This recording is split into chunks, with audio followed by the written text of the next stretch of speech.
Good evening, everyone. Oh yeah, hey. The regular meeting of the Wayne-Westland Community School Board of Education is brought to order on Monday, September 17th, 2018 at 7 o'clock. On behalf of the Board of Education, I would like to thank each and every one of you for your attendance here this evening. It shows your interest in public education, and we greatly appreciate that. At this time, we have 3 students from Hicks Elementary that are going to come to the front and lead us in the pledge, and that's going to be item number 127.18. Can Leila Brown, Elijah Cobb, and Ariel Culpepper come to the front, please? Who do we have? I think we're missing one. So who's up there right now? He's missing. Ariel? Okay. Oh, Ariel, I'm sorry. So we have Leila Brown and Elijah? Okay.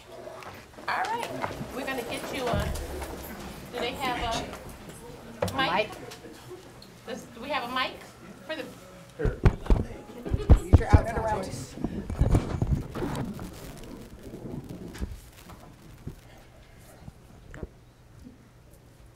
I pledge allegiance to the flag of the United States of America and to the republic for which it stands, one nation, under God, indivisible, with liberty and justice for all. Okay, if you two will stay right there, Ms. Hines is going to read your bio, and then Dr. Weaver is going to bring you something down there from the Board of Education, okay? So face this way, and Ms. Hines will read. So we have Leila Brown and Elijah Cobb. Laila is a 4th grader this year in Miss Canada's room. She's a student who strives to be her best every day. Not only is she a helper in the classroom, but she is a leader in the hallway during specials and at lunch. Laila is set to do great things this year because she and her hard work at Hicks. She is an asset to the classroom.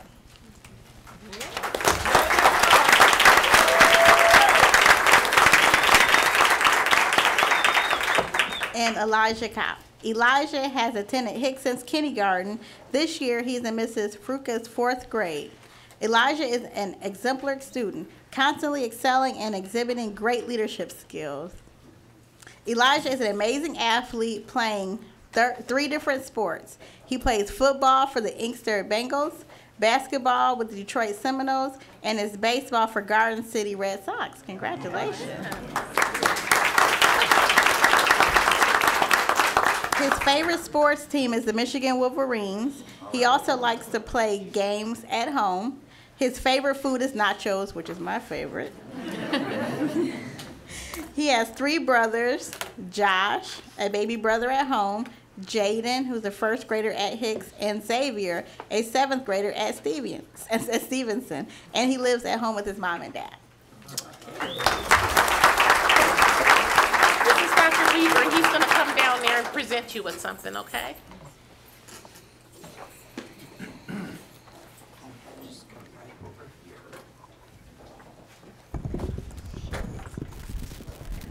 All right, if you just face the audience.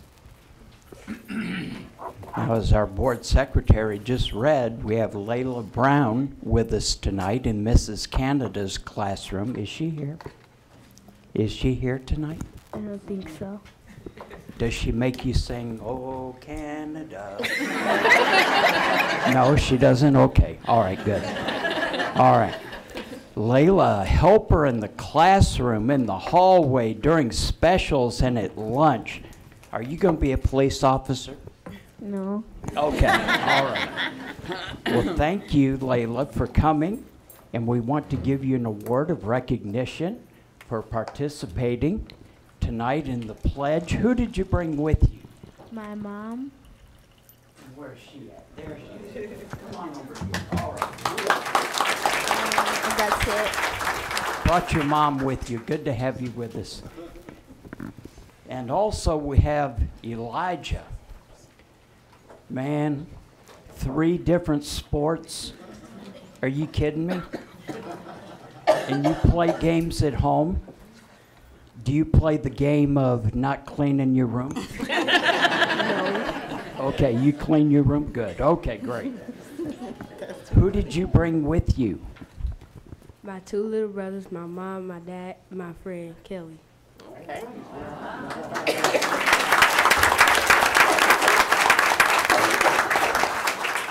Now, I noticed that your favorite team is the Michigan Wolverines, not the Detroit Lions. Nope. Okay. All right. That's great. All right. Let's see. You brought them with you. Now, there's one very important person both of you forgot. Who is that? Ms. G, the principal. Right. Let's give them a great big hand. Elijah, I want to give you this award of recognition. Thank you for coming to lead us in. And I think, is Ms. Johnson going to still take their picture out in the front here? Yes. Oh, she already took it? Okay. All right. Thank you.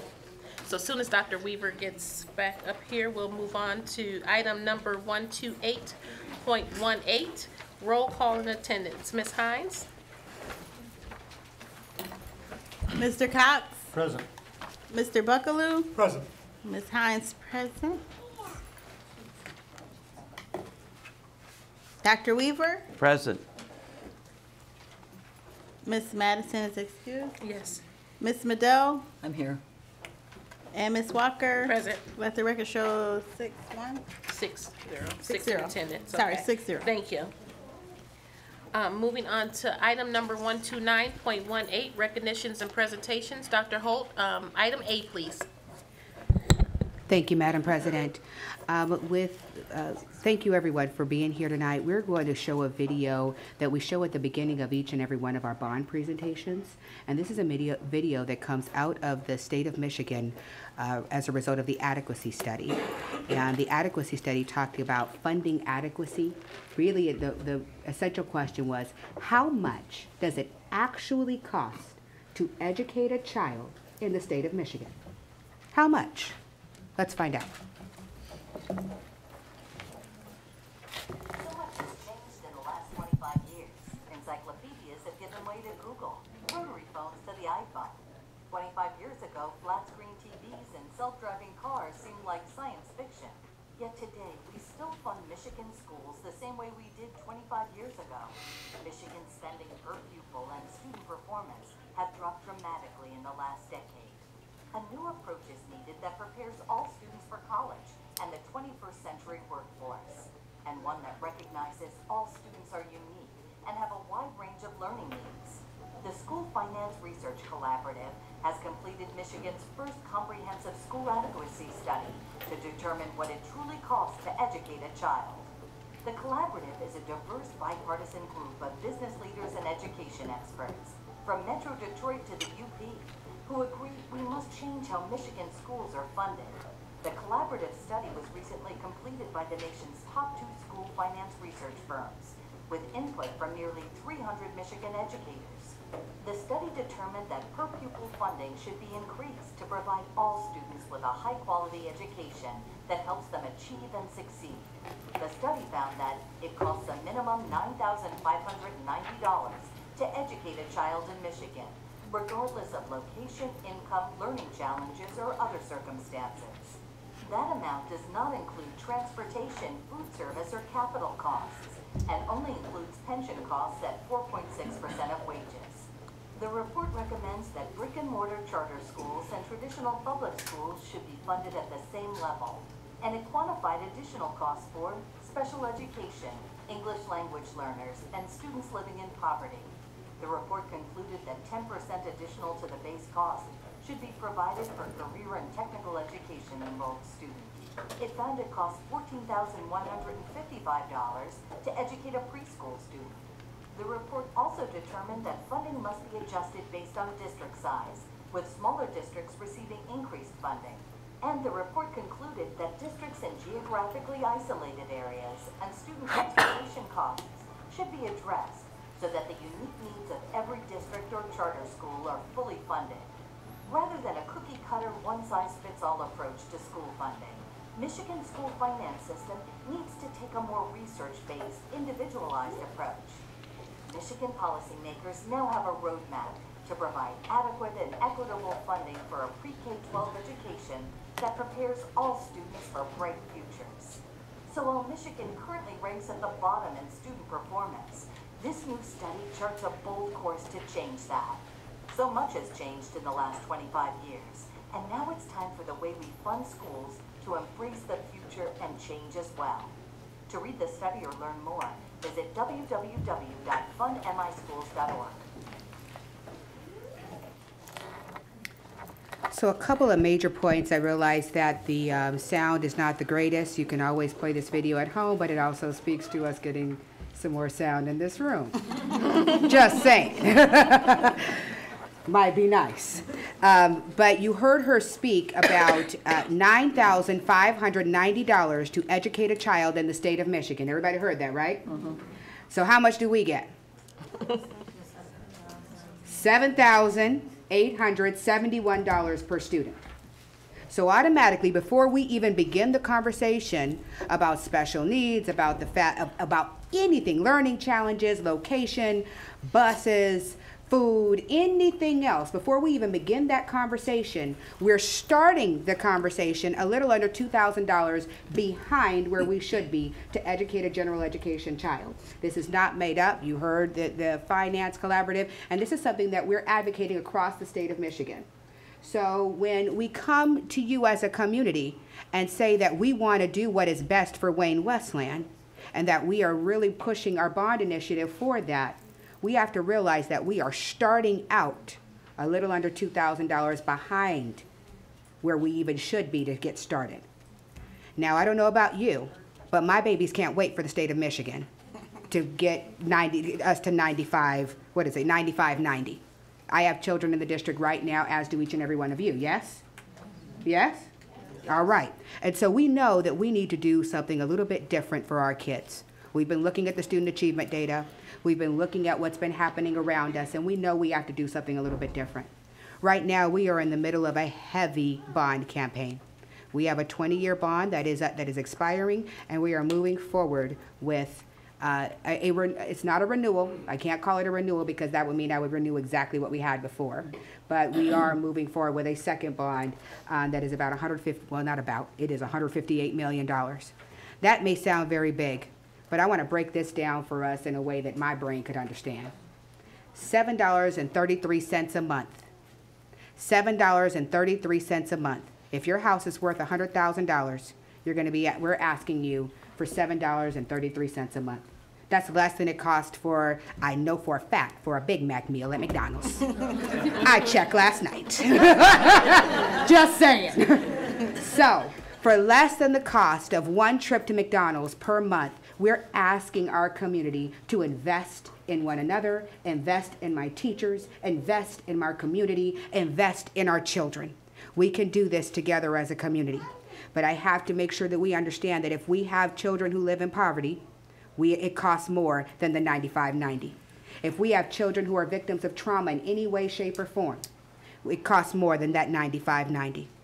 If we have children with any needs, any learning challenges whatsoever, it costs more than that $95.90. If we have gifted and talented students who deserve the very best, just like any other student, it costs more than that $95.90. Are you getting the gist here? And I'm starting out at $78.71.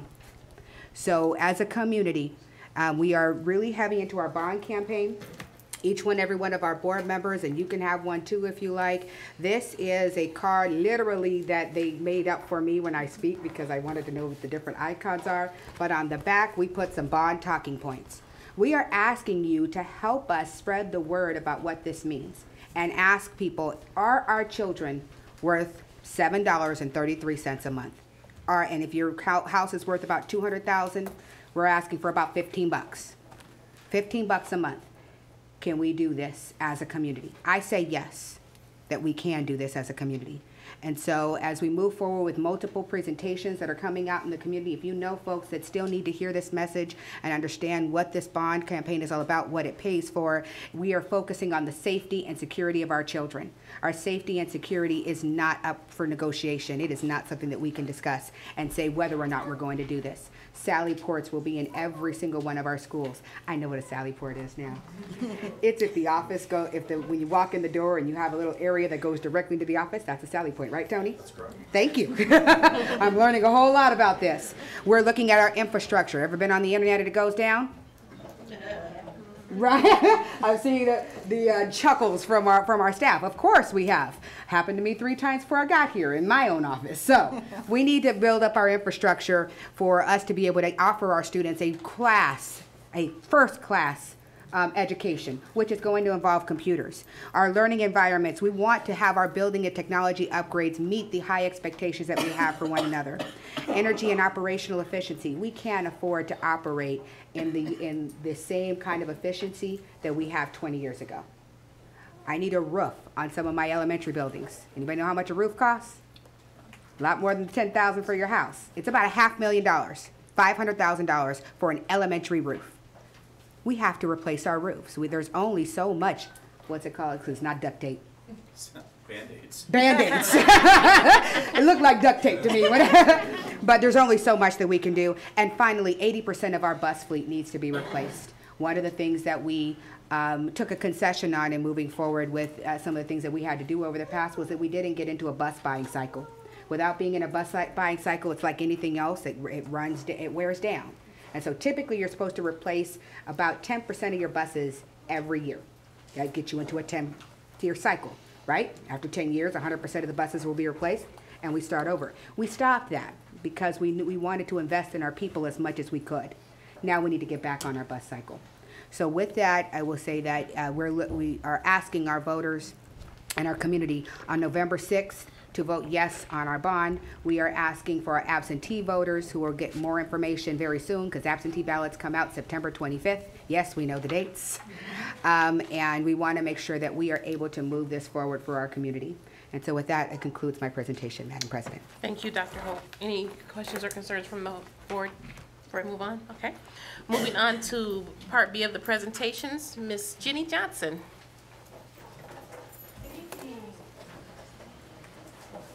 Hello, everyone. I'm Jenny Johnson, Director of Communications. I just want to take a few minutes to tell you that we have a new campaign we're started. It's called Believe. And we know that in this community, when we believe, our students will achieve.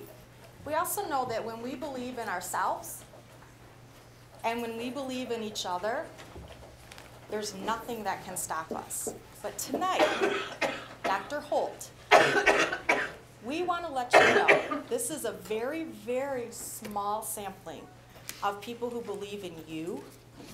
And if we could have had as many people here who wanted to be, we would have had to move this. And we couldn't have done that without you getting suspicious. So, Because I have no idea. So we know that this September is 1 year since you and your family have believed in us and come to Wayne-Westland. And we appreciate all of you for all that you do for Wayne-Westland. And so we want to take a few minutes and honor you. And there's a few special people back here. Wow, that's more than I thought. We're going to take a few minutes and tell you how and why we believe in you. Hello. My name is Cameron Evans-Berm, and I'm a recent graduate from John Glenn High School of the class of 2018. I currently attend the University of Michigan on the pre-med track. I'm a freshman, so wish you luck. Thank you. Now, the first time I had the pleasure to meet Dr. Holt, I was amazed. She walked into the room with grace and confidence.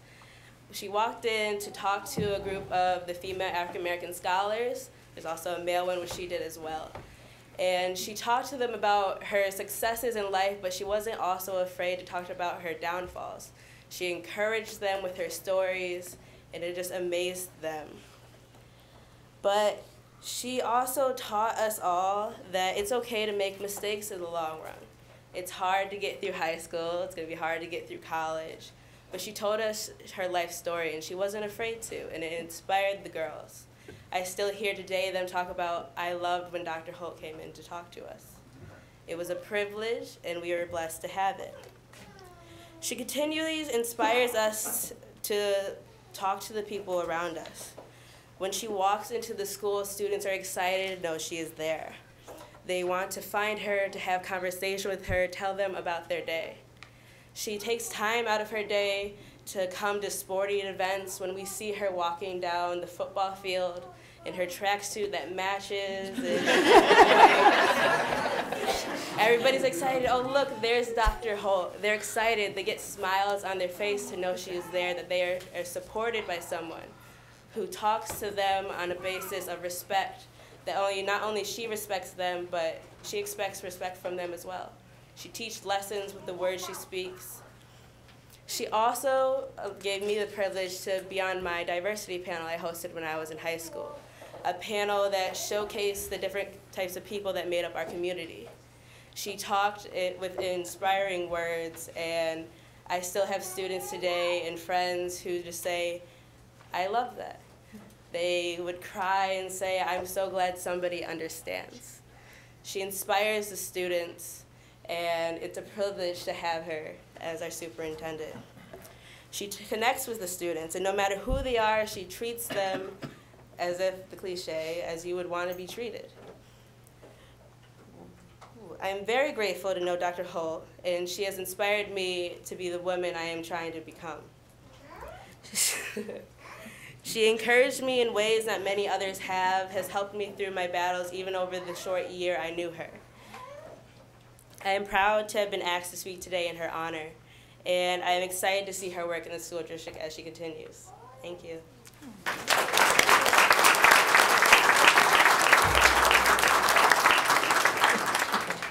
Hi, my name is Bassett Pajabi. I'm an 11th grader at John Glenn.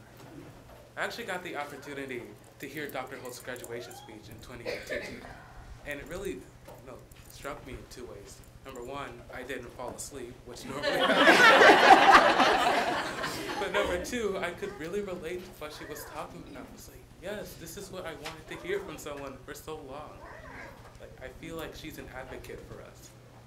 And she actually took the time to come out to our Operation Opportunity meeting, which is a job shadowing in a medical school. And it's like, this is something I talked about when I spoke, but a lot of people in higher up positions, they kind of focus more on what they put out there than rather the people that make it, students. And I feel like she really takes the time to just get to know people on a personal level. And I'm really happy to have known her. Thank you.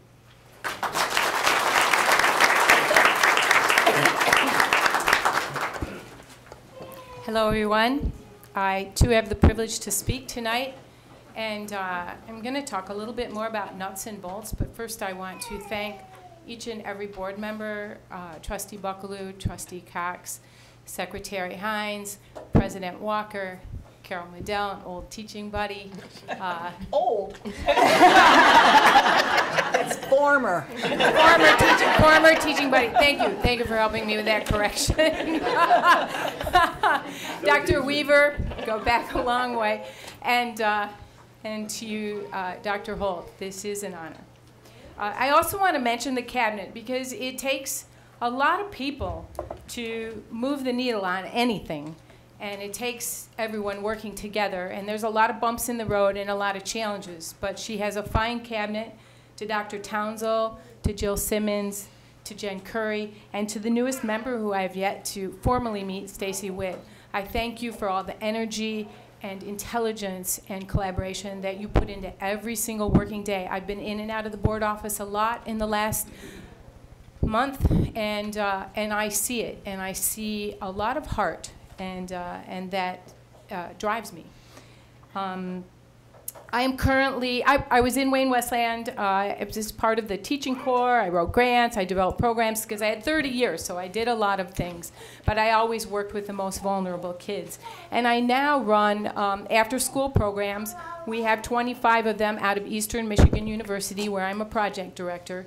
And of those 25, 3 and 8, 11. Okay, so of those 25, 14 of them are in the district because I run them, and I'm going to be sure that you guys get the sites because I understand this community and what it needs. And I have to tell you that I see this change, and I feel like all 30 years plus the last 11 at EMU, so do the math, that's 41 years, have been worth it to get to this moment to see the change that's coming. The kids are a hard act to follow, but I'm going to talk about Dr. Holt for a minute and the nuts and bolts thing.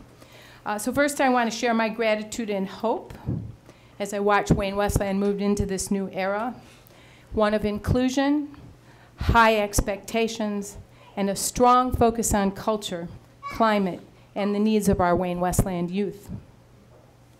With your support, Dr. Shelly Holt, that's you, and with the support of your board and your cabinet, you've developed a vision that embraces the needs of all students, not just the ones in the middle or at the top in the middle, but all students. And you look squarely at the existing data, thoughtfully constructing inclusive, caring, supportive district plans with high academic expectations. I could not be prouder to be attached to this district and to that vision. So I am deeply moved by your commitment to the community. You see your family here, your family, your children attend these schools, you believe in these schools, and you've made a strong statement by moving into the district. You show up to meet with the kids. These two young people have shared with you. I happened to be at the Operation Opportunity when you got the kids to sing their favorite song, and you sang your favorite song, and I didn't know any of those songs. But we all had a lot of fun. Most importantly, we all connected, because following that came a discussion of what do you want to do when you grow up, and what does it mean to be at the University of Michigan Hospital and have this engagement with the medical community, and what can I do to support you? This is what she said to our youth. What can I, the superintendent, do to support you, the youth I serve? You connect with kids by listening to them, encouraging them, proof is here, and empowering their voices to help inform the work we are doing in the schools. Youth voice is what's driving this. It's amazing. You've demonstrated to me personally that you are intelligent, well-read, you understand the research. I'm at a university now, gotta tell you, she understands the research. You have a plan, and you're determined to support the principals and the teachers as they address the complex problems and needs of our youth and families. You are honest, humble, a team player, and I am honored to know and work with you.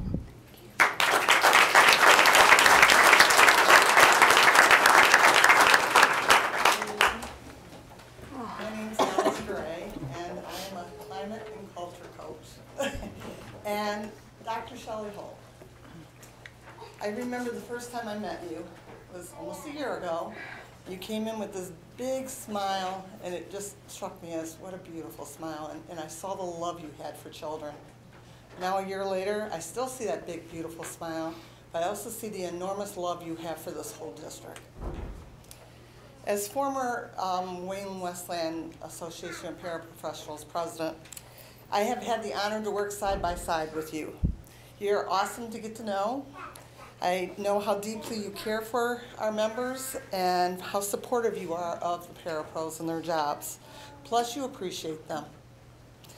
I wanted to personally thank you, Dr. Holt, for the actions concerning climate, culture, and emotional learning in our district. I'm seeing firsthand how this can make a difference in our schools. To look at the whole child. You moved your whole family across the country to be our superintendent. Thank you for coming to Wayne-Westland. I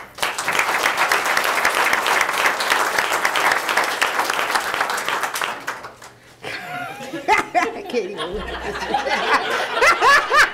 I'm just going to smile at you, Dr. Holt. That's all I'm going to do. My name is Julie Rogers, and I'm a staff member at John Glenn. And Dr. Holt, I'm excited about the direction we're heading as a district.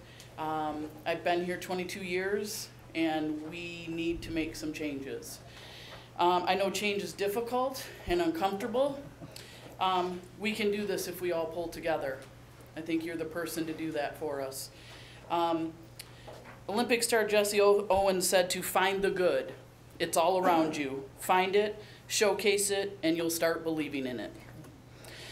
Dr. Holt, I know you have a difficult job, and I know most things publicly fall on your shoulders, but know that you have buildings with staff and students who are behind you and our district. Keep moving us forward, and we will follow.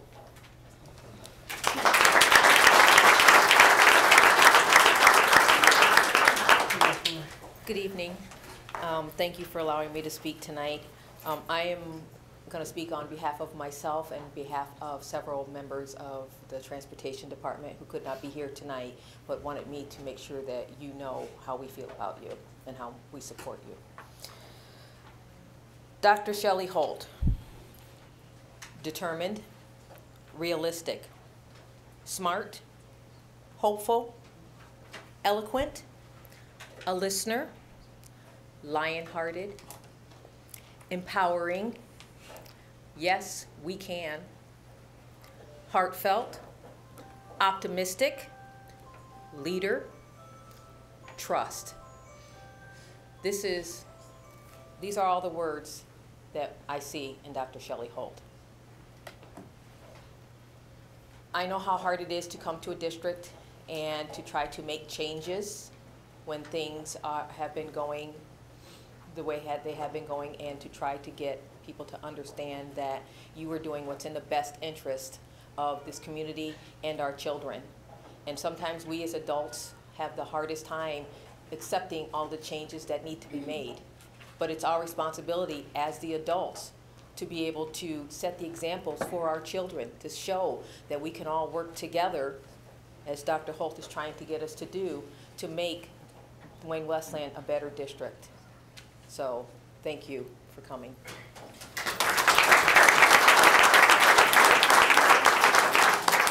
Fellow citizens, parents, and employees of Wayne-Westland Community School District, I am writing this letter today in regards to our school superintendent, Dr. Shelly Holt. I must admit, at first I was unsure that she was the right person for the job here in Wayne-Westland.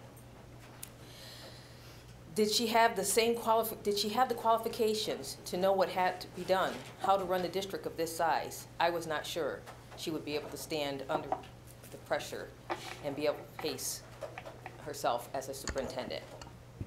Then, on June 2nd of this year, I had the privilege of hearing her speak at my son's high school graduation. As she began to speak, I heard the excitement in her voice, and I could tell that even though she had not been here that long, she truly cared about our district. She cares about our citizens, she cares about our employees, most importantly, she cares about our kids.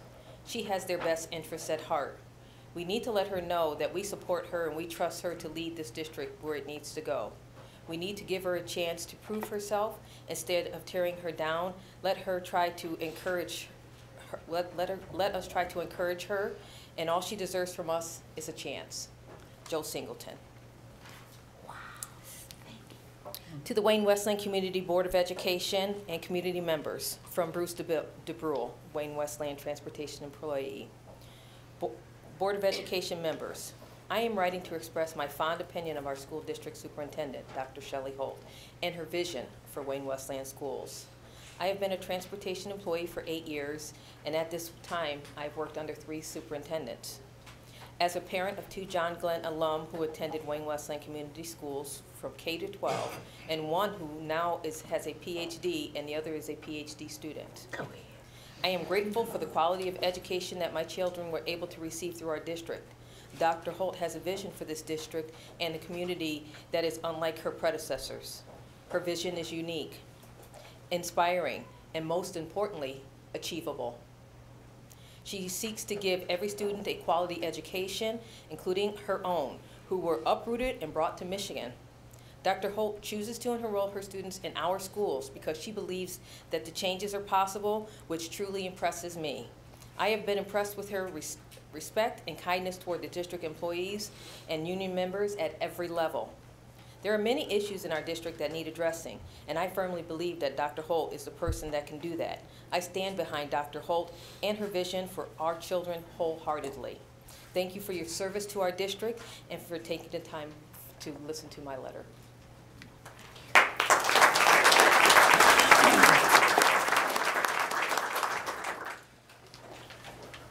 Good evening, everyone. I'm Matt Furka. I'm a 4th grade teacher at Hicks Elementary. And I want to take you back to about a year ago. I'm walking my class to lunch, here's Baba behind me, and I see her standing at the gym door. And I thought, oh, here we go. I had no idea who she was. I knew she was a lady from California. And I thought, dear God, I hope these kids stay in line behind me. So she right away gripped my hand and introduced herself. Then the thing that stuck with me to this day, she shook and introduced herself to every one of my 23 students. And at that moment, I knew that this district made the right choice because she is a student-centered leader. We are here for the students. She has been to numerous events at Hicks. She brings her wonderful family, and she became part of the Hicks family immediately. At Halloween dances, at Christmas parties, the day we came off priority status, one of the biggest days in recent Hicks memory, she was there. She didn't know any of us from Adam, but yet she was our biggest cheerleader. And I think about her often, and I relate her to my own personal journey at Hicks. Things were rough my first year there. We were being turned around, and it was a tough battle. And we have a leader who's tough, and the community at Hicks calls her Mama G. And so I was thinking about tonight, and I really thought, we have Mama Holt on our side because she has all of our backs, from teachers to administrators to everyone who works at the district office. But most important, our babies. The at-risk kids and the underprivileged kids at Hicks have a leader at the top now, and I will be forever thankful for that. And with the Mama Holt title, I love that she's also a Mama Bear, and she does have all our backs. When people take swipes at her behind keyboards and behind other places, she stands up for herself and our children. She's not going to let somebody cloak and dagger take down what she knows right for every single baby in this district. That's why she is 5,000% the best woman for this job and to carry this district forward, period. And that's why Hicks loves Dr. Holt and always will. And my class has wrote you thank you cards for your leadership because they know that the love comes from the top. Thank you.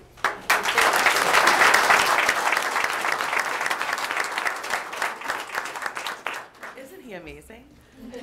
Okay, I did not write one thing down because I don't have to. I'm already crying and I'm not going to cry. But I was honored to be able to come up here and speak. You know I've always had your back. It will continue to happen.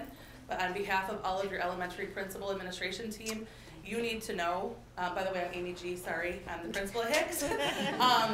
You need to know that, as I told you before, the recent board meeting, you have an army of people behind you. And the thing I have to tell you, first and foremost, for those of you that don't know, is the change that has happened. I came in here, this is my 3rd year in Wayne-Westland, and I cannot even express the difference when I wake up every morning to come to work. It's a different feeling. I'm so excited to go to work because I know that we're headed in the correct direction. And I've worked in several districts. I've been an administrator in several districts. And I need you to know, on behalf of your administrative team, I've never in my life been so supported. I don't feel handcuffed. I feel that I'm allowed to be innovative. I can think outside the box and I can do things what's best for our kids. Honest to goodness, the respect that I have for you when us administrators have to get pulled from our building to go to a PD or to go sit in a room with each other again. We talk about it all the time, and I need you to know that all cabinet members, but starting with you, Dr. Holt, it is so important for you to know that every time we go and we talk, it's no longer a discussion about how we hate our life sitting here because it's not relevant. For the first time in my career, let alone Wayne-Westland, all of the PDs, the structure behind it, and what we're there learning is relevant to the culture of our district and to our students and to our teachers. You put every ounce of your being into developing our teachers because they are the most important in the district, absolutely, in front of our kids, every day, all day. The PDs that they're going to, we have staff now committing to go to Saturday PDs to learn, not just Hicks. It used to be just Hicks. There's principals going out there, getting teachers, going to so many different Saturday PDs, truly because it is relevant. It is culturally relevant to not just our teachers, but to our administrative staff as well. And I can't thank you enough as one of your administrators in the district for helping me grow in my profession because you and I talk a lot and the advice you give me is paramount to what I'm able to do at my own building, at my site. So thank you on behalf of the Hicks team, on behalf of your elementary principals. I need you to know you're the bomb. And yes, Mama Holt, I can share Mama with you, okay? Thank you very much. I love you.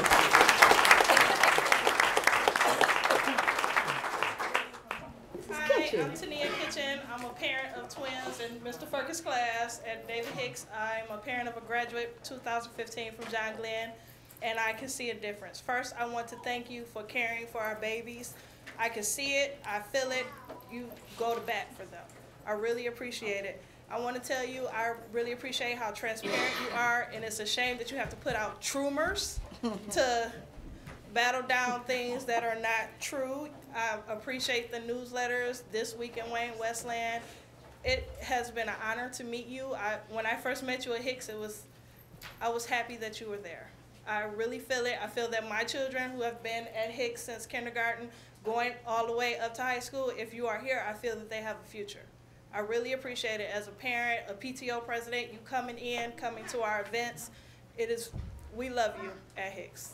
We really love you, and I'm glad that you're here, and you are a great role model to all of these students in Wayne-Westland. Thank you.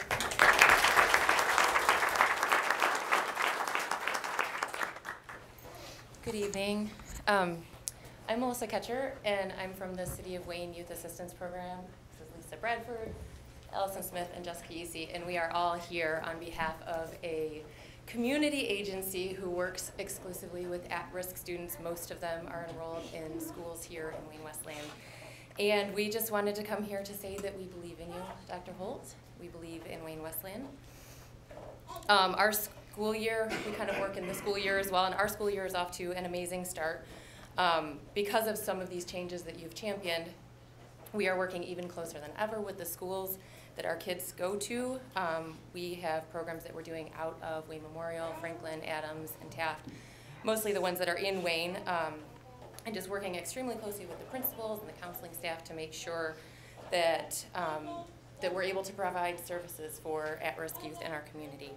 As soon as we heard about some of these changes, we jumped right on board. We've been to restorative practices training and worked on improving our social and emotional learning skills so that we are right on par with what our schools are doing.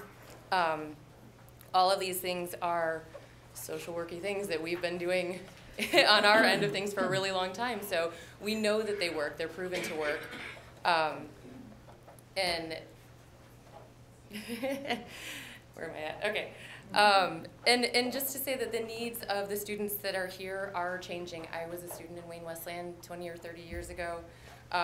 And they are different from when they were then, and they are different from what they were 10 years ago when I first started working with students that live in this area. And so as the needs of these students change, we have to be able to change with that. And I know a couple other people have said, it's uncomfortable, right? Like, change is not easy. We sometimes resist it, but we need to be willing to do that. And think outside of the box and do things differently. So we have to do these things together. And as a member of the community and someone who works in the community, we are to say that the community has your back as well. So we believe in you, and we're here for you.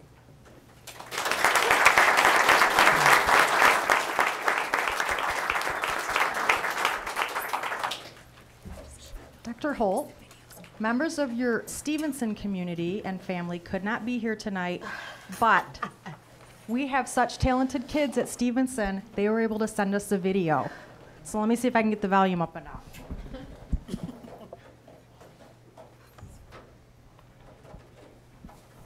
Hi there. Let's get here. This is Kim. And this is Justin. From Stevenson. And we just wanted to take a quick second to tell our superintendent that we love and support everything that you're doing here for all the staff and students in Wayne-Westland. Kim, do we have a little surprise for Dr. Holt? You know what? I think we might. I think we might have flown in the one, the only, what? Angela Davis Thorpe to sing a little something for Dr. Holt. You may have seen her on Monday Night Football singing the national anthem. Yeah. Here she is. Shelly, don't you know that we believe in you? We're so good, you're leading our district. You're the right choice, Stevenson, support you. We support you. Oh.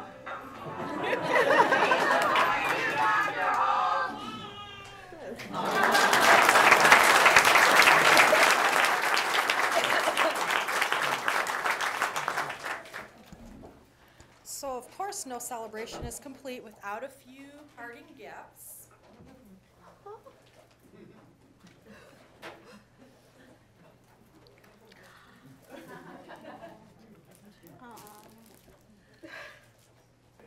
On behalf of your staff here at Central Office, just so you know how much we appreciate you.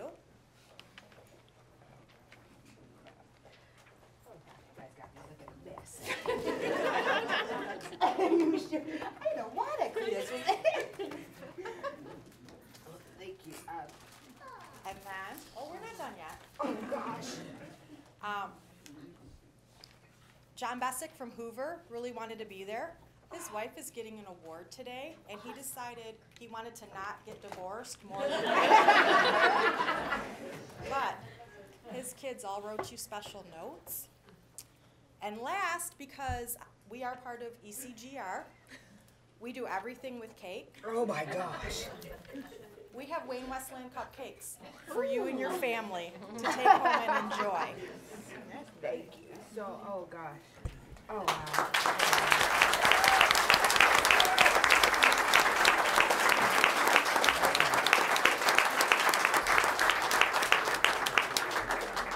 So thank you, Ms. Johnson and the rest of the staff. I had no idea. I just was told that the staff wanted to do a presentation.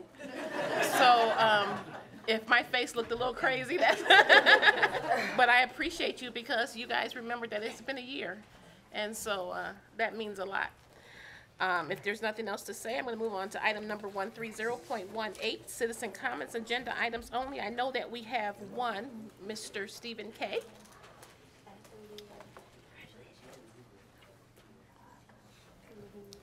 So hello, I'm Steve Kay. I'm the principal of the William D. Ford Career Tech Center. As you may know, I have accepted a position with Warren Woods Public Schools as the SEMTech CT Director. This decision did not come lightly or easily. However, it is the next logical step in my career path with career and technical education. I came tonight because I wanted to thank Wayne-Westland Community Schools for taking the chance on me and giving me the opportunity to work at such an outstanding district and career technical center for the past 12 years. I also wanted to thank all of my superintendents I have worked for, Dr. Barassi, Dr. Harmala, and Dr. Holt, for having the confidence in me and giving me the freedom and flexibility to operate the center, allowing us to create one of the best CTE learning environments in the state. The district and all of my superintendents have always been good to me. I am truly grateful. I will miss Wayne-Westland Community Schools, and I wish everyone continued success in the future. Thank you.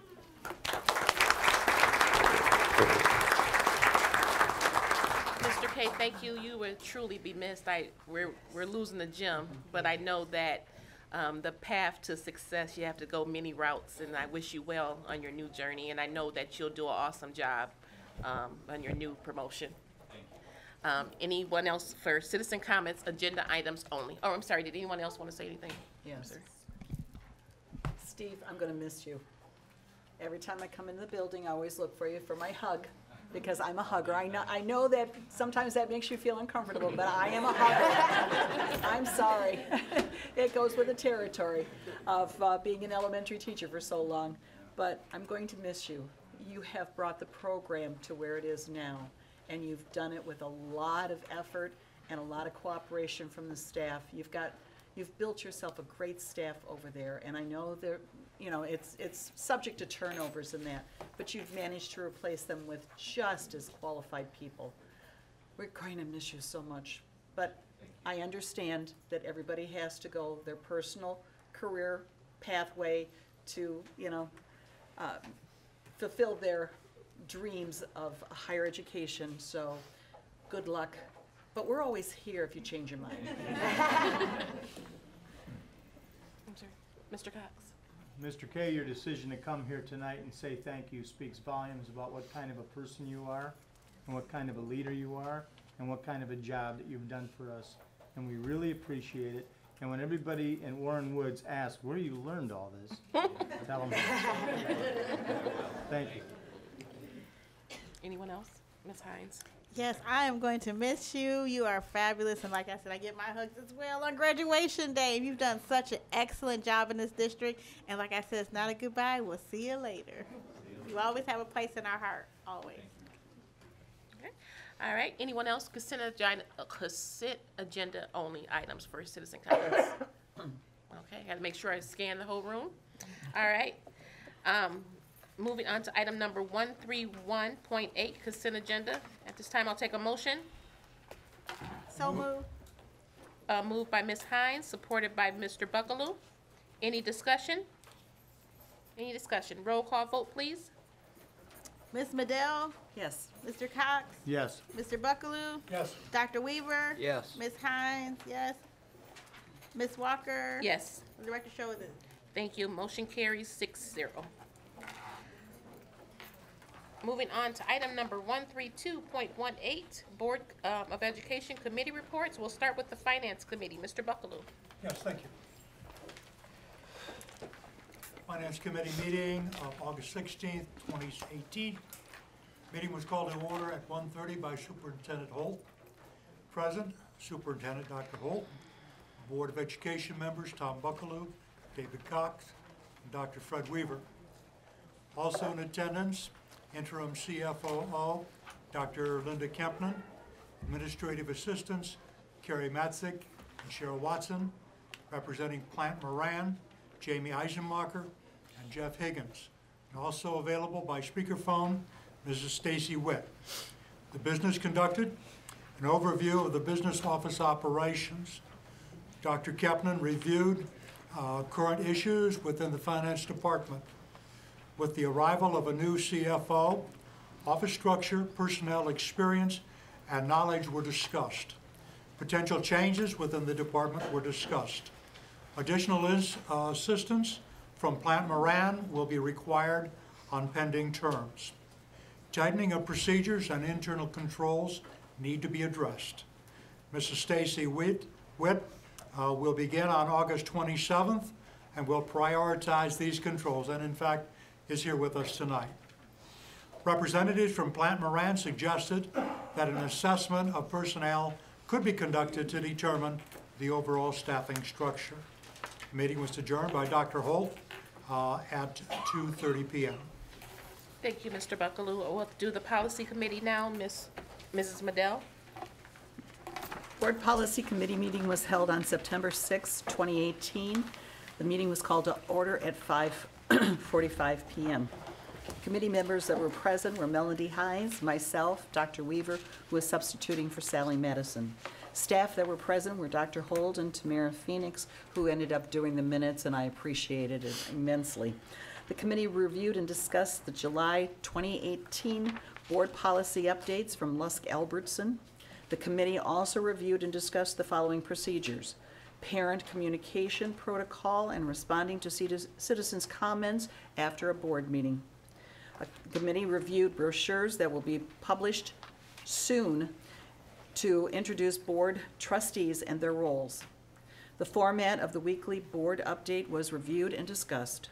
The committee felt the new format is much easier to understand and keep as a Google document. The meeting was adjourned at 7:37 p.m. Thank you, Mrs. Midea. Moving on to item number 133.18, review and approval, human resource items. Mrs. Simmons. Hi, thank you, Madam President. I'd like to review and approval. Sorry about that. As assistant principal of John Glenn High School, Miss Julie Rogers. If you turn to page 20, you can find her data sheet in the board packet. Ms. Rogers has attended Central Michigan University, where she received her Bachelor of Science in Engineering with a Health Education and General Science degree. She also obtained her Master's in the Art of Teaching from Marygrove College, and her Ed Specialist with School Administration and Supervision degree from Wayne State University. She has been employed in Wayne-Westland Community Schools as a teacher since 1997. Okay. Thank you. So at this time, I'll take a motion. So moved. Moved by Mrs. Midea. Support. Support by Mrs. Hines. Any discussion? Roll call. Vote, please. Ms. Midea? Yes. Mr. Cox? Yes. Mr. Buckaloo? Yes. Dr. Weaver? Yes. Ms. Hines? Yes. Ms. Walker? Yes. Let the record show 6-0. Thank you. Motion carries. Congratulations, Ms. Rogers.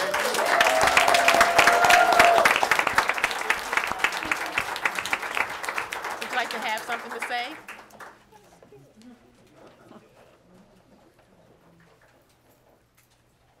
Ms. Hines, you scared me. Thank you, Madam President. First, I would like to thank the Board of Education and Dr. Holt for giving me the opportunity to serve as assistant principal at John Glenn.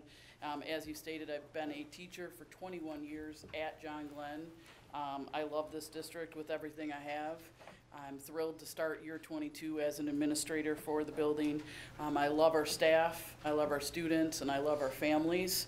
And I am motivated to help move not only our building forward, but our district as a whole as well. So I'm very excited. Thank you. Ms. Rogers, did you bring anyone with you today? I did. I have my wife, my parents, and my in-laws. Congratulations. I will say, I know you'll do well in your new position, so congratulations again. Thank you. Item B, please. Thank you, Madam President. I present to you for review and approval, Director of Preschool Programs, Mr. Millie Cornish. His data sheet can be found on page 21. He's a graduate of the University of Detroit Mercy with a Bachelor of Arts in English and Social Studies, Wayne State University Master of Arts in Autism, and Wayne State University Education Administration. He has been an ASD teacher with Detroit Public Schools, Birmingham Public Schools, and most recently with Plymouth Canton Schools. Thank you. At this time, we'll take a motion. So moved. Moved by Mrs. Midea, supported by Ms. Hines. Any discussion? Any discussion? Roll call vote, please. Ms. Hines, yes. Ms. Medill? Yes. Mr. Cox? Yes. Mr. Buckaloo? Yes. Dr. Weaver? Yes. Ms. Walker? Yes. Let the record show 6-0. Thank you. Motion carries. All right. Hi, how are you? Do you want to have anything to say? You can go to the mic, or if you don't want to go that far, Dr. Townsend can give you this one right here. It's up to you, though.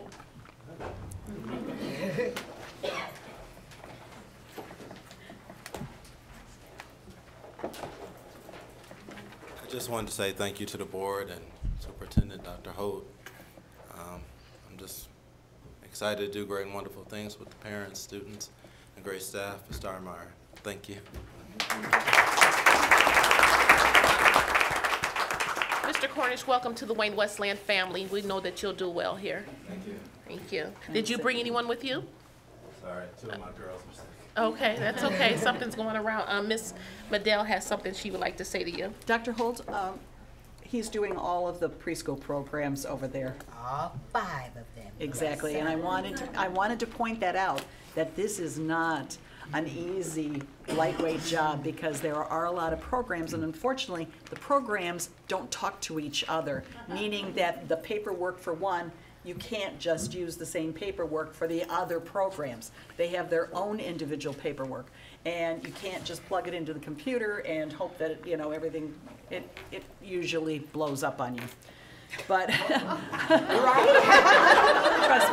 trust me, you will earn your dollars. But I am also the Head Start liaison from the board, so you and I will be talking as we go forward. So congratulations, I look forward to working with you. So hopefully all that didn't run your way. Hey, he's still sitting there. Okay, moving on to item number 134.18, review and approval business services and finance items. Ms. Witt, you get to talk to us today. I do. I am requesting that board approval to purchase a planned quantity of 700 tons of road salt from Compass Mineral America Incorporated. The road salt was bid through MyDeal Purchasing Cooperative through the state of Michigan, and Compass Mineral America Incorporated is the low bidder. The district will now not be ordering any early fill salt for the 18-19 school year. The district will reserve 700 tons of salt. The 700 tons will be purchased throughout the winter season at a rate of $61.24 per ton, for a total cost of $42,868. This seasonal backup total is $24,286 more than our last year's rate of 2017-18. Under the My Deal contract, the district is required to take delivery of at least 80% of the reserved amount, or 560 tons.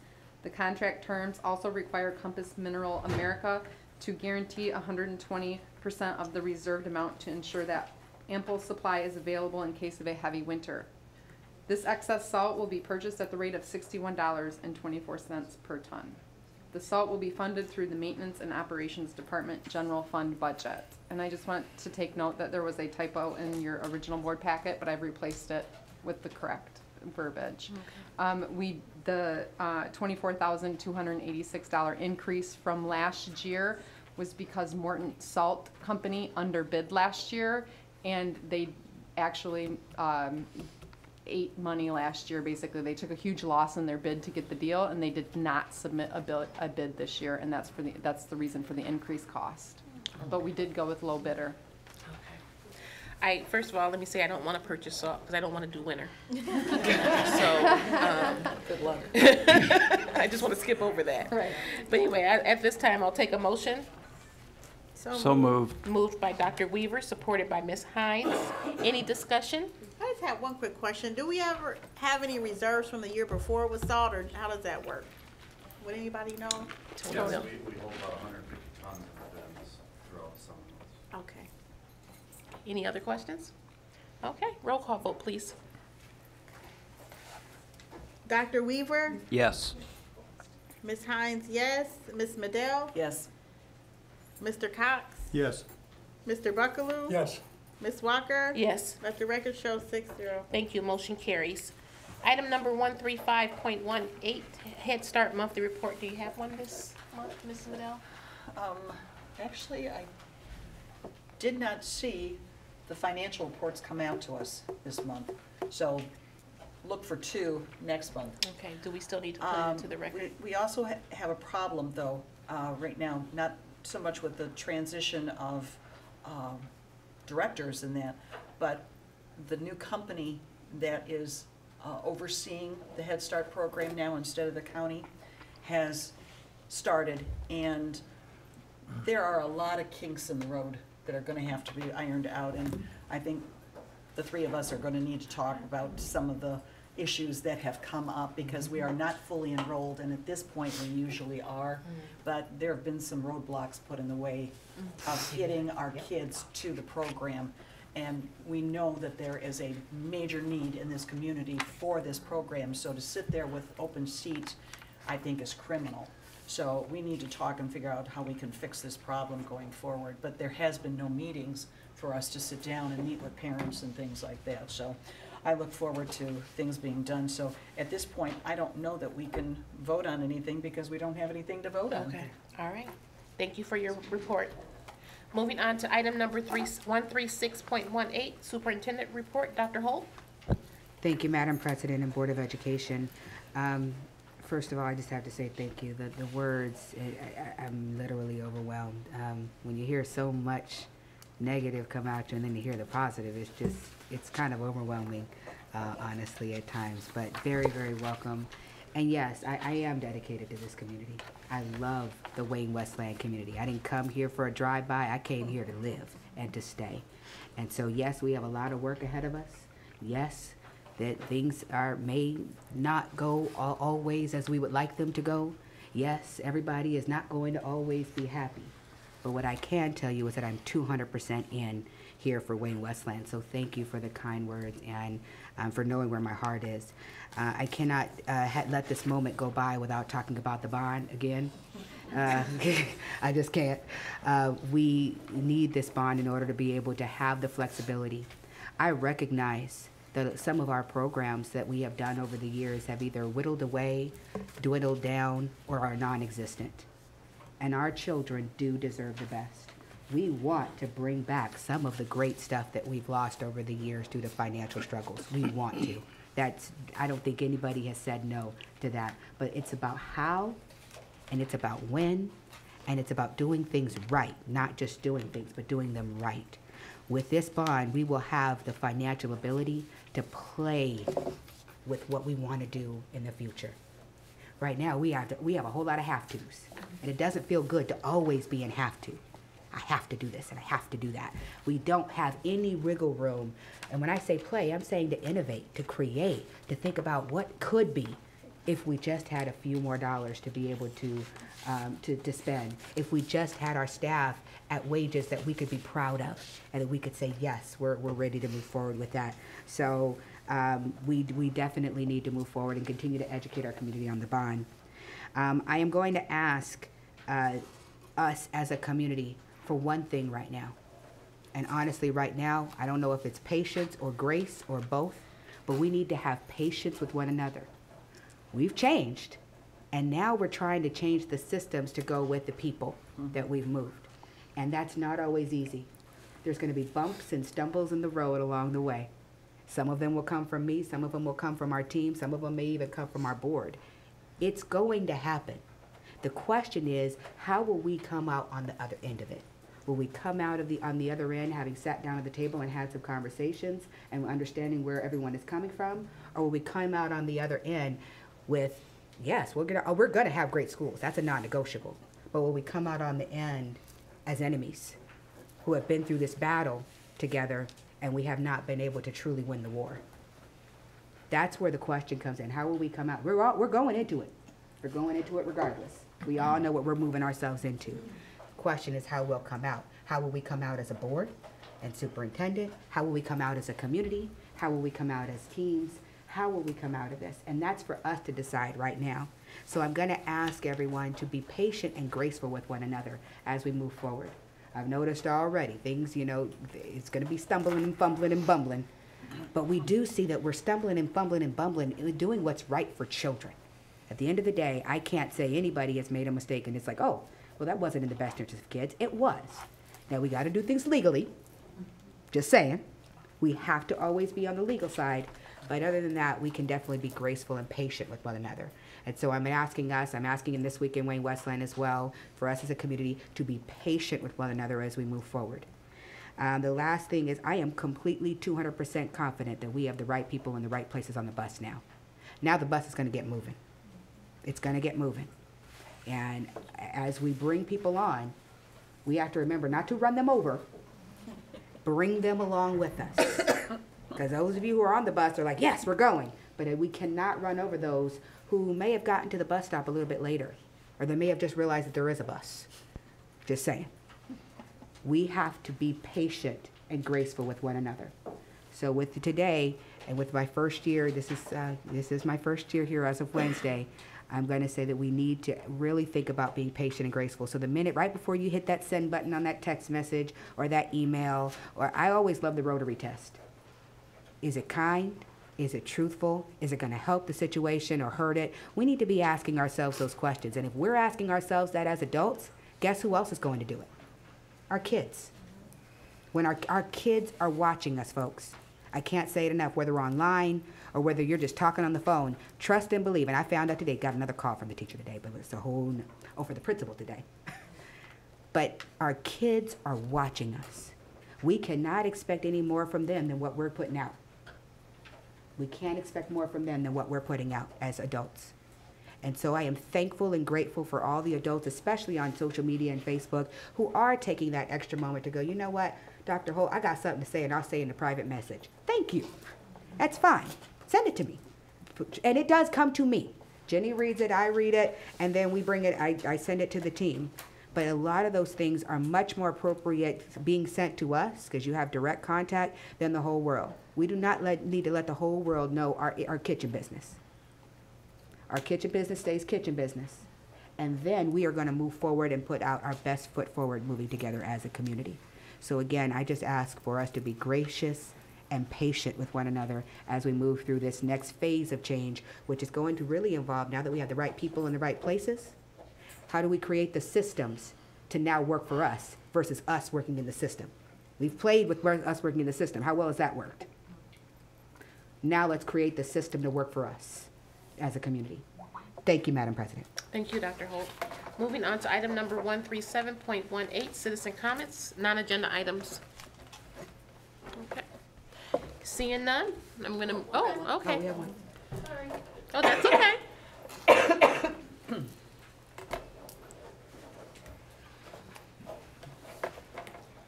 apologize for not being 150% prepared. Oh, that's okay. I forgot the board meeting was Please tonight. introduce yourself. Until about an hour and a half ago. My name is Stacy Stefani Fuller. I am a parent at Wayne Memorial with a 9th grader, at Franklin with a 7th grader, and at Walker with a 3rd grader.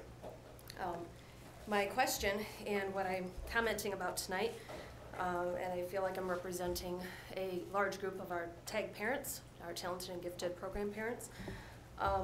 When did our TAG program become a school of choice program? When did that language change?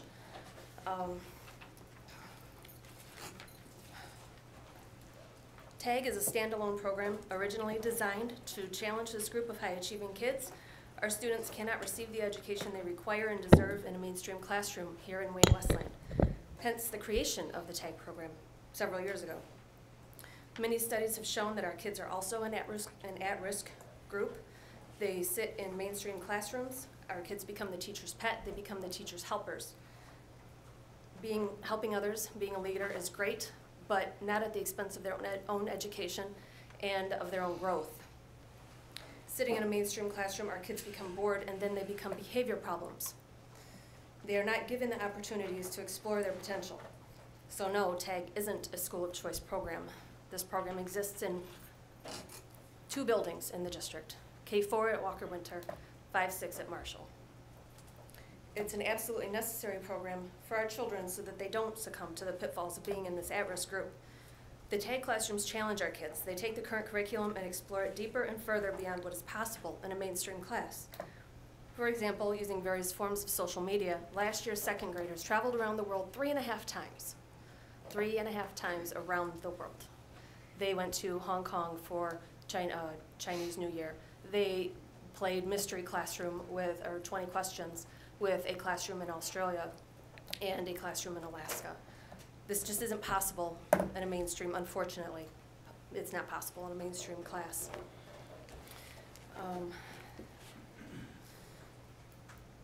It breaks my heart and many of our parents that we feel that our district has decided that our TAG kids, our brightest and best, are simply making a choice to be at these schools, in this program.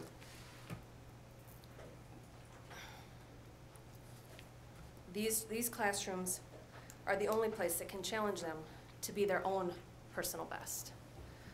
And we feel that with the changing transportation policies, the district is not doing their best to make sure that we're getting our kids to this program that they need to be in. Thank you. Thank you, Ms. Fuller. Can you give your blue sheet to one of the secretaries over here, and we can make sure that someone gets back with you? Anyone else? Okay, seeing none. Moving on to item number 138.18, review and recommendations, Board of Education. Dr. Weaver. Yes, thank you, Madam President. I'd like to thank our students, Leila Brown and Elijah Cobb, for serving as our pledge leaders tonight. I do want to talk just a moment about our bond that is coming up, and those that are watching us by television. This bond is so important. When Proposal A passed, our district got caught in that. We have districts in Michigan that are getting $11,000, $13,000 per student because that's where they were at the time. And they're called hold harmless districts, meaning that no money is taken away from them. But Wayne-Westland got caught at the very low end, and we've been struggling with that for many years. Now, I know what the temptation is when you go to the polls, because this is a proposal year, and proposals most often cost us money, and so the temptation is no, no, no, no, no, no, no, because we don't want to pay any more money. But don't forget that in 1997, 1998, a promise was made to this community. When our schools were in disrepair, and buckets were on the floor, and we're trying to retain the rainwater. And we passed our $109 million bond, and we said to this community, we won't allow our buildings to get in this kind of disrepair again. I'm happy to say tonight that our buildings look the best that they've ever looked. But to maintain that promise to the community, we're going to need your $7 a month to continue on with this process, to continue on with paying our teachers and our workers what they deserve. So when you get to the place where you're looking at the proposals, please take a heavy look and vote yes. This is something that is coming from me personally, not the district, but it's important that we do this thing. This $158 million bond represents buses, it represents wages, it represents technology, it represents so many things to our district, and I am in great hopes that this bond will pass. Thank you, Madam President. Thank you, Dr. Weaver. Mr. Cox. Thank you. And thank you, Fred. Very well said. And that's exactly what happened, and that's exactly what put us in the position we're in today. And the position that we are in today is that every single building in this school district is in excellent condition. They're all very well maintained. They're all beautiful. If you don't have an opportunity to leave your neighborhood often and see the other buildings in the district, you'll see that they all look just like the one in your local neighborhood. And as Fred Weaver said, we made a promise to the community that we wouldn't allow our property, their property, to fall in disrepair again. This bond issue is not a bond issue about teacher salaries. As a matter of fact, the money from this bond issue cannot be used for teacher salaries. This is a capital finance bond. This takes care of our mutually owned property, our school buildings, the doors, and a very large component of this bond issue is safety and security. And although we don't talk about that a lot at board meetings, this is the world we are living in today. And we have to make certain that our children and our employees are safe every day when they come into our buildings. In addition to that, our average building is 57 years old. And although very well maintained, they were not equipped with the type of communication infrastructure that all the students are using today. Even kids who aren't even in school yet are sitting in the back seats of their parents' cars playing with iPads as they're going to and fro. And they don't have that opportunity in our school buildings. We don't have the infrastructure for it, and that has to change. And in addition to that, even though you're correct in saying that this isn't an expiring bond issue, because our previous bond issue, and by the way, the district had passed bond issues about every 20 years going back as far as the district existed. This is how a school district finances capital improvements, roofs, additions, improvements. This is how it's done. Now, it's true that this money will relieve the general fund. The general fund has been overburdened in the past with these costs, and because of that, money that was supposed to go and should go into the classroom hadn't been going into the classroom. As Dr. Holt said, we're approximately $2,000 every student short on what it actually costs to give an education, yet the district has done a very good job under the circumstances, always had a balanced budget, and have a balanced budget with a fund balance surplus today. There's been sound fiscal responsibility practiced by this board and previous boards. The administration has handled the maintenance of our property fitfully. Our buses are all okay to be on the road, but they're getting tired, and they're getting tired fast because they were all replaced 20 years ago. So, as Dr. Weaver said, we really do need this bond issue. It's not anything new. It's a continuation of taking care of our infrastructure, our buildings and property. To the end of that, if the bond issue is successful in its passage, and I believe that the citizens I've talked with, they understand this. Actually, when the previous bond expired, it was levying a full mill. In fact, 1.18 of a mill. 08? 1.08. Thank you for the clarification. More than this. So if you adjust the previous bond issue for inflation, this is actually a smaller bond issue than the previous one. It's going to cost less than the previous one. There's been some efficiencies realized as a result of the number of children that we have in school today and some of the moves that we made, so we've been responsible with that. But it's a very necessary and vital component of the future of our schools moving forward.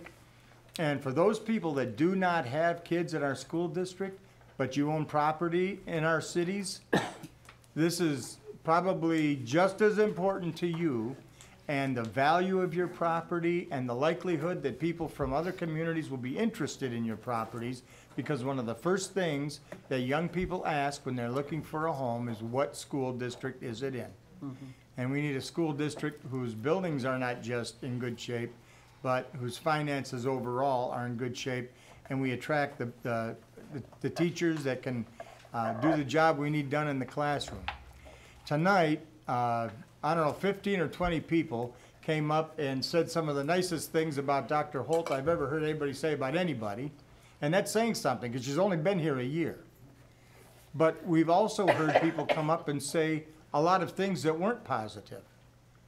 In my opinion, both are outliers. And this isn't a popularity contest job. And Dr. Holt knows this. This is an accomplishment job. At the end of the day, just like a student receives a report card, that report card's going to have A's and B's on it. Doesn't matter how many friends you make if the kids aren't getting the education. And that's what I'm going to be judging it on, and I know that's what others are going to be too.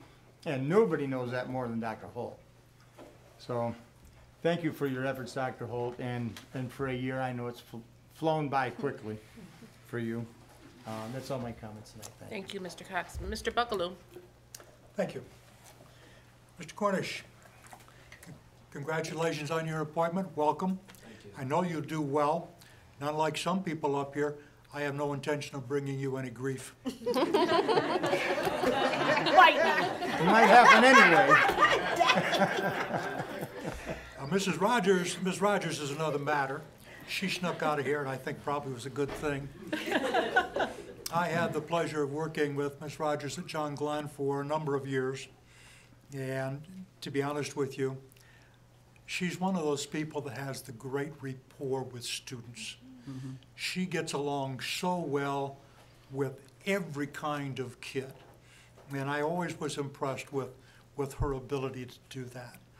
I found her to be an excellent teacher, and I'm just convinced that she's going to be a great, great administrator, but she will get some grief.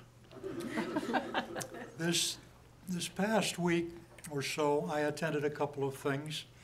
One of them was an information meeting on bond issues that Dr. Holt ran, and I think she's getting a lot of help from Dr. Weaver and from Mrs. Hines on that committee work, and also from a lot of people in the community. And I was most impressed with the amount of information and the accuracy of the information that Dr. Holt presented to the community, and also her willingness to answer some questions. There are a couple of things I'd like to add to that. And by the way, before I do that, it was also good to see an old friend and former board member, Trav Griffin, show up in support of our bond. It's always good to see Trav. He's a great person. But today, Dr. Holt mentioned that we get $78.71 in the foundation grant. Each kid brings us that much money. And she compared that to what the adequacy study suggests, that it's $95.50. And that's almost $2,000 in difference. What she might have added to that difference in the two is that the 9550 doesn't include transportation costs. Now, I don't know how much it costs each of our kids to be transported, but I can tell you it isn't for free. And so that difference of almost $2,000 is really considerably more than $2,000. And the adequacy study is founded on the idea that a school doesn't deserve this much money or need that much money, but rather the students require a certain amount of money to be educated. And that varies from district to district. How many special ed kids do you have? How many kids whose English is a second language, how many students of that nature do you have? If you're living in the UP, what are your busing costs up there? So each school district has a different, separate, unique set of costs. And that's what the adequacy study attempted to address. And I can tell you now, unfortunately, that study is a bit more than a year old, and it now sits on a shelf, or perhaps several shelves, in the offices of some of our state legislators, and it's just gathering dust. This is the second adequacy study that we've done. It's about time that the legislature take a look at what they commissioned, take a look at the cost of educating a student, and provide not so much, not a 78, 71 figure, but an amount of money based on the district's need to educate its students. I think that that's something that, if they will do, will make a world of difference. We're talking about the bond issue. I can tell you that that's going to be a difficult pull, but if everybody gets behind it, we will get that accomplished. What is more difficult is for the people in this district, whether it be this Board of Education or Superintendent Holt or our teachers, to bring up our test scores. They need to be improved. We need to get busy on that sort of thing. And I've heard several people say tonight that that's job one and that we're moving in that direction. And I believe that, and I support that, and I'm going to rejoice the day that that gets done. Also attended Constitution Day today. Used to be called Law Day.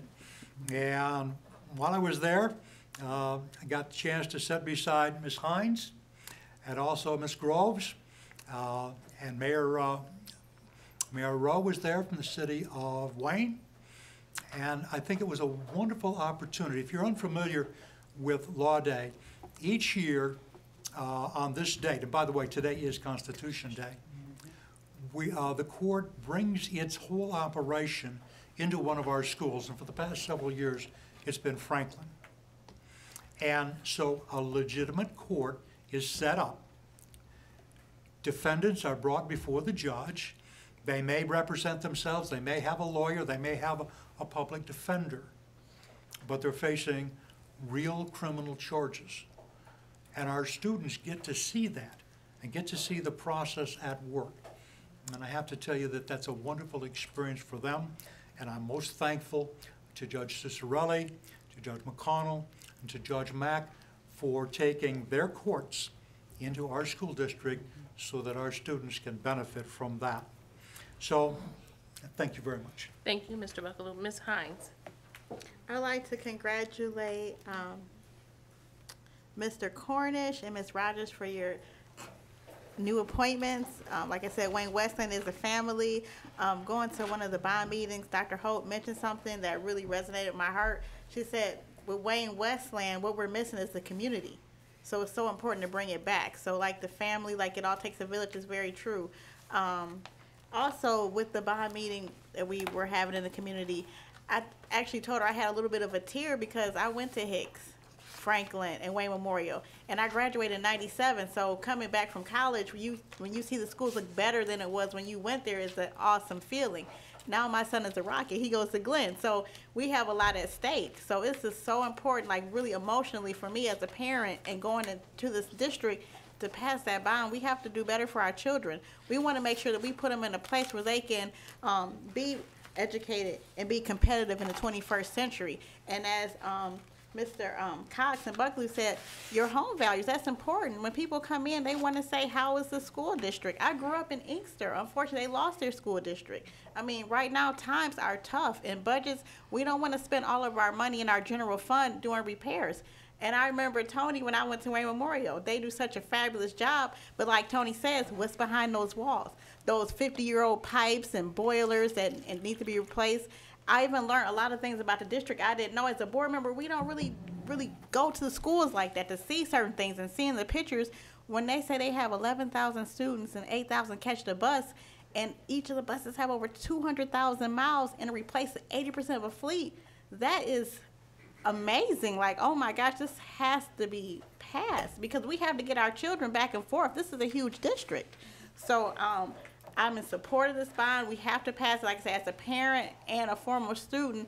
And with our staff, we have to pay them fair, equitable wages. You have to stabilize the employees to have a good district. You can't run a district if you have a high turnover. So we have to make sure we pay our staff accordingly. And after that, it's just so important that the community does go to these bond events, because what happens when we went to the last one with the teachers, when people found out what it was really about, they were excited and they were telling their neighbors and friends. We have to get that word out, because the I Believe campaign, like they said, when we believe, student achieve, which is true. We all have to take that effort to really push this out. And they do have an advisory committee meeting coming up September the 12th at 6 p.m. at the Dyer Center, and then October the 4th at the Dyer Center at 6 p.m. And they actually have one at David Hicks at 9 p.m. I'm sorry, October 9th at 6 p.m., a community forum. So it's so important to get the information out, because like they said before, with it being such a long ballot, people flip it over, guess what they say? No, they don't even bother to read it, but this can be detrimental to our district. So thank you. And don't forget, homecoming's coming up at John Glenn, September 28th, and Wayne Memorial is going to be October the 5th. So definitely support our kiddos out there. Thank you.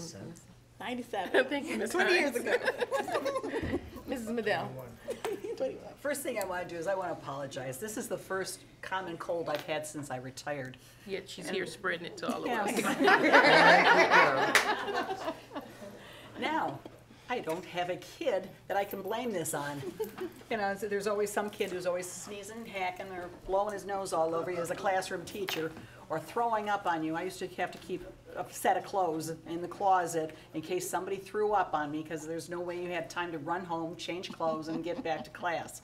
So I have nobody to blame this one on. This is horrible, and now I've shared it with my husband at home. I'm going to hear about this one for a long time. So I do apologize for my coughing, and that's one of the reasons why I couldn't make it to a couple of events that have occurred. You know, besides having my hip replaced, I finally am cleared to drive my car, but somebody wouldn't be giving me my car keys back. So with him being sick, I just got in the car and drove. So stay off the sidewalk, by the way. Mr. Buckaloo and I had a chance to go to coffee with our legislators this last week, and as usual, the people that are there are retirees, because they're the only one that can go to coffee at 9 o'clock in the morning. I'm a little concerned with some of the things that I'm hearing from our older citizens, and we all know that they are the ones who do show up to vote, because they have learned a long time ago that that is their right, and they're going to be out there and they're going to be voting regardless, whether it's absentee ballot or standing and being the first one in line. But I'm a little concerned when I hear things of, well, why should I have to pay? My kids are grown and gone. And I can't tell you how many times over all of these years I've heard the same thing. I know for a fact, when my kids were going through school, it was still property tax at that time. There's no way I paid the amount of money in property tax to cover 2 kids going to school full-time in a school district. Right. Everybody else was paying for my kid too. And it didn't matter whether you didn't have your own kids or whether your kids were grown and gone. Everybody supports everybody in the community, and you don't get to pick and choose who you support and who you don't when it comes to paying taxes. Well, that's no longer the case. Now it's based on sales tax. So if you don't want to support our schools, don't buy things. I don't see that happening. But don't complain about it, because this is our future. As I used to tell my friends in the lunchroom, this is what's going to take care of us in our old age. oh no. Yeah, this is what's going to take care of us in our old age. I want to make sure those kids are not only highly qualified themselves, but highly trained and skilled. We need to do a good job here in this school district, and it's going to require some money. So we need to get out there and we need to convince people who do not have kids how important this is to our district. Maybe someday they will have kids. Maybe their kids are grown and their grandkids will be coming back to us. But we need to look at this very seriously and realize we haven't squandered money. Somebody came here a couple months ago and said, you spent all the money. That's our job, is to spend it on the kids. And we're not supposed to just pocket the money and throw it, you know, in a safe and keep it and not spend it. No, we spend it on our kids. We are doing our jobs and we're doing it the best we can with what we have. And we need to provide quality education to everybody in this district.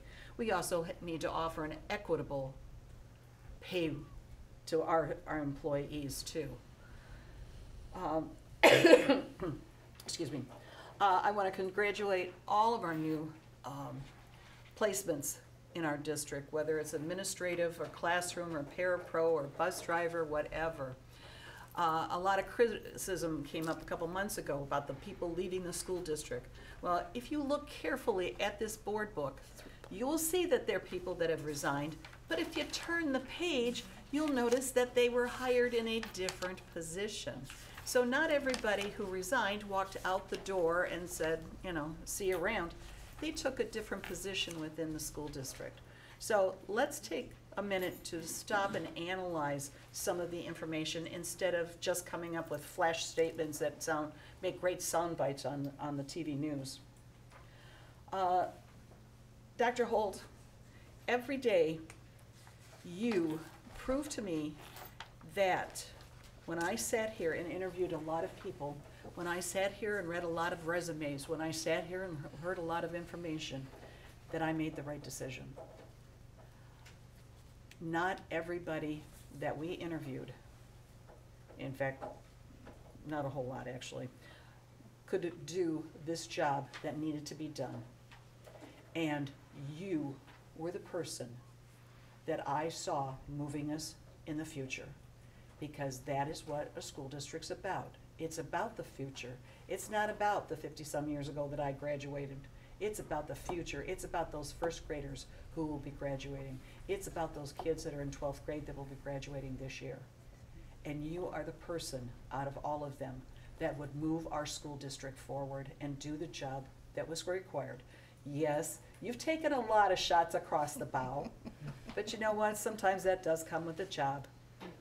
But I was one of the people who constantly reassured you you were going in the right direction. Keep moving forward.